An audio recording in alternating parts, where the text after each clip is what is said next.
Like I always tell my kids, why work when you can just make reaction videos to other people's work? So awesome. And unfortunately, the Vikings offseason is upon us. So it is good to sort of check the temperature of the national media jabroni haircuts and critique them rectally. That's the most accurate way to get the temperature, right? But Connor Orr, Sports Illustrated, formerly NFL.com, is a guy whose work I really like. Also, I think he's a Giants fan. No, maybe he's a Lions fan. Doesn't matter. But he wrote up a 2021 offseason outlook for the Minnesota Vikings. 10 points. There's a couple that we need to... All right, so let's dive on in. So first off is he breaks it down. Number one, what went right this year? And he talks about the Stephon Diggs trade. And this is why I think Rick Spielman has job security. Well, he did in the first place because of the 3-year extension, but also he not only did he pull off a blockbuster trade of what turned out to be one of the best wide receivers in the NFL, Stephon Diggs, but also with that draft pick landed the future best wide receiver in the league, Justin friggin' Jefferson. That's right. That's a big deal. That is a monster parlay. So not only do you have to not F up the trade, but you also have to nail the draft pick. And also the Vikings have a glut of mid-round draft pick capital available to them because of the trade. So, I mean, Spielman, did a great job there. Next up, number 2. So what went wrong this year?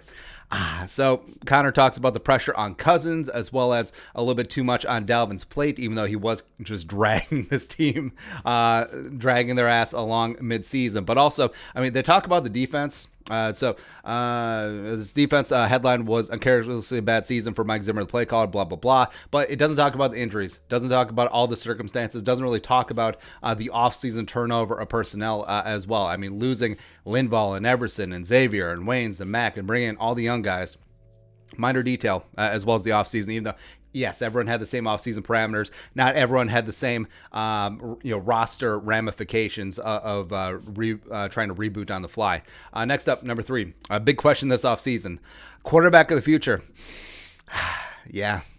So Kirk Cousins, I think he absolutely does give the Vikings the best chance to win in 2021. Barring a trade for Deshaun Watson. But in terms of trying to find a guy in the draft, now, given that the Vikings don't have a second-round pick, could that hamstring what they do at the top of the draft, especially if one of the big quarterbacks falls to them? Like in the simulation that we did today, where Trey Lance is on the board, but also Devontae Smith was there.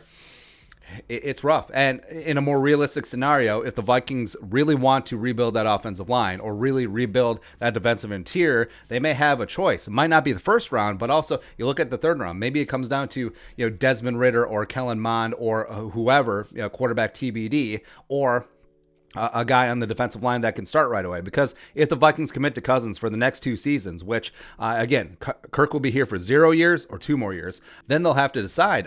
Will you go for an offensive lineman or a defensive lineman who can contribute right away, or a quarterback that can be in the system and then you let him marinate for 2 years? It's going to be tough. It's going to be tough because the Vikings, even though they had a down season, even though they're relatively young, absolutely they're in win now mode next season. Number 4, coach GM outlook. So everyone's safe. Yeah. He also notes stable franchise that requires defensive expertise in this division. Now, Zimmer runs a little bit hot and cold against Rodgers. He has some really great games against Rodgers and great game plans, and love and respect that. And sometimes week 1 happens, right? So, the octogenarian, sometimes it gets the best of everyone. But also, if Mitchell Trubisky Ponder is actually going to play like the number 2 overall pick, that could be a problem. So, number 5, key free agents. I don't think the Vikings are going to get much in terms of compensatory picks because, if they spend $1 in free agency, what? Anthony Harris, maybe a 4th. Wilson, maybe a 4th. That should be about it. Yeah, it's rough. Number 6. As I scroll through their podcast, I guess. Number 6, top priority. So he says this quote, that said, their main priority might be handling their salary cap situation, which has been tight perpetually during the Zimmer era. Things are relatively affordable now, but they need some flexibility and will likely need to restructure some deals in the offseason. Now, there's always money in the banana stand. Hashtag cap is a myth. And what's key about the Vikings, and I keep pointing this out, is always look for the dead money. The Vikings are always snug against the cap, but Rob Brzezinski is such a wizard that he doesn't carry over too much dead cap of guys that you're paying in terms of salary cap who aren't on the roster anymore. Then you look at teams that were in salary cap hell. You look at the Patriots. You look at what is coming up with the Saints. Now that is up against the cap. Now, the Vikings can restructure a guy like Thielen. They can restructure a guy like Kendricks again. Guys that are going to be here for the next 3 or 4 years or their duration of their contract. Also, you can extend Daniil, you can extend Harrison Smith, and actually lower their 2021 cap hit as well. So, I mean, there's always going to be ways around this. And also, after 2022, where Kirk Cousins has a $45 million cap hit, freedom. Next up, number 7, positions of need. So this one, okay, backup running back, really. Like, I understand Dalvin's health problems, but Alexander Madison's a stud, man. He is a dude. I mean, he's lighter without the appendix, but he's absolutely good to go. Now, I have full confidence in Alexander Madison. Wish he could have gained an extra inch against Seattle, but also I think they'll bring Mike Boone back as a restricted free agent. Swing interior offensive line help, yes, agree. Defensive end, I would put defensive interior over defensive end because, yes, it would be great to add a premier edge, but you get Daniil back. You're probably getting Everson back, let's be honest here. And if you add no one, they'll add someone, but say you add no one, including Everson. So you got Daniil, you got DJ Wanham, and then you got Afadi working in there, maybe some Jordan Brailford. It's not bad. It's not the worst. I mean, certainly could use some fresh blood, but I think defensive interior, much bigger need. Now, linebacker, Kendricks, prime. If Barr is back on a pay cut, I think that Zimmer still has confidence in him. Or maybe they let Barr go and give the money to Wilson.